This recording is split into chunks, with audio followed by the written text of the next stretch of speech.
De tuin van harmonie en diversiteit. De wind woei met een zachte zucht. Het was een heerlijk warme wind. Niet te hard, een briesje maar, dat langs de weelderige velden waaide. Het voelde heerlijk aan.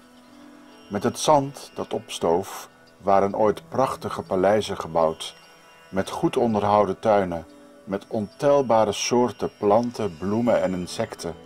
Grote, statige vlinders vlogen van bloem naar bloem en bijen maakten de heerlijkste honing.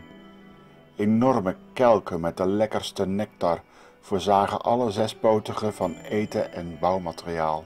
Regelmatig was er regen, waardoor er voldoende meertjes en sloten waren, met genoeg water om alles en iedereen van vocht te voorzien.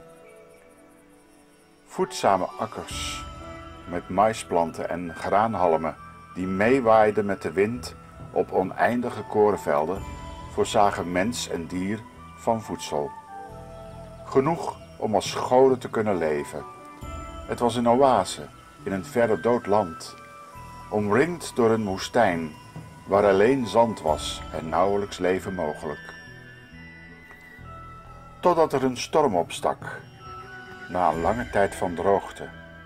Het tij was gekeerd en de storm, die inmiddels een tornado was geworden, denderde met een bulderend geluid over het niets vermoedende eilandje in de woestijn en verzwolg alles wat in zijn buurt kwam. Ze waren in deze oase geen partij voor die overmacht. Ze waren niet bestand tegen iets waar ze nog nooit mee te maken hadden gehad. Ze leefden harmonieus naast elkaar, zonder elkaar te storen of in elkaars vaarwater te zitten. Onvoorbereid gaven ze zich over aan de razernij van deze heftige storm. Bomen braken af als luciferhoutjes en struiken werden door de wind met wortel en al uit de bodem gerukt. Het opstuivende zand bedekte de oase met een dikke laag en verstikte zo alle levende organismen. Lange tijd waren alleen de dikke brokken steen getuigen van wat eens een welvarende gemeenschap was. Toen was er niets. Lange tijd. Niets. Geen levend wezen. Geen teken van leven. Hoewel er overal onder dat zand wel zaadjes lagen te wachten om op het juiste moment te kunnen ontkiemen. Hoop doet leven. Ook in een zo droge, dorre zandmassa zonder uitzicht. En toen gebeurde het. Wolken aan de horizon. Die brachten water, de bron van alle leven. De regen kletterde neer en kleine stroompjes ontstonden. Maar het duurde maar even. De hoop was van korte duur. Het water werd verzwolgen door het zand en verdween in de oneindige diepte van moeder aarde. Maar het was net genoeg geweest om het leven te hervatten. Kleine cactusjes ontsproten her en der uit de grond en zogen het weinige vocht op als een spons. Een jaar later nog een regenbui en kleine vetballantjes verschenen ten tonele. Maar de prikkende cactussen en de vetplanten met stekels waren geen bron van voedsel voor andere levende wezens.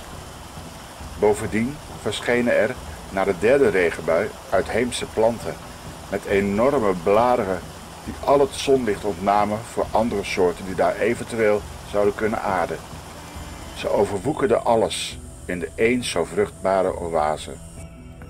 Ze verstikten bij voorbaat andere planten die zaten te wachten om weer tevoorschijn te kunnen komen. Maar moeder natuur was niet tevreden over de gang van zaken en ontwikkelde in haar laboratorium een nieuw soort plant. Een bloem die tegelijk mooi was als sterk, om de aanvallen van de saaie en eentonige populatie van het eiland in de woestijn te kunnen weerstaan. Het was een klimroos, die met zijn doornen de cactussen leegprikte om vervolgens de levenssappen op te zuigen. De bloemstelen zaten vol met helende oliën om het eiland te genezen van de kwalen waaraan het leed. De rozen wonnen terrein, en veroverden hele stroken land die weer konden ademen en waartussen weer prachtige bloemen konden groeien. Hun zaden hadden heel lang gewacht om te kunnen ontkiemen, maar nu was de tijd rijp. En zo ontstond er een nieuwe oase, een tuin van hoop, kleurrijk, mooi, divers, maar toch harmonieus. Hoop voor de toekomst. Een nieuw begin van een betere wereld misschien?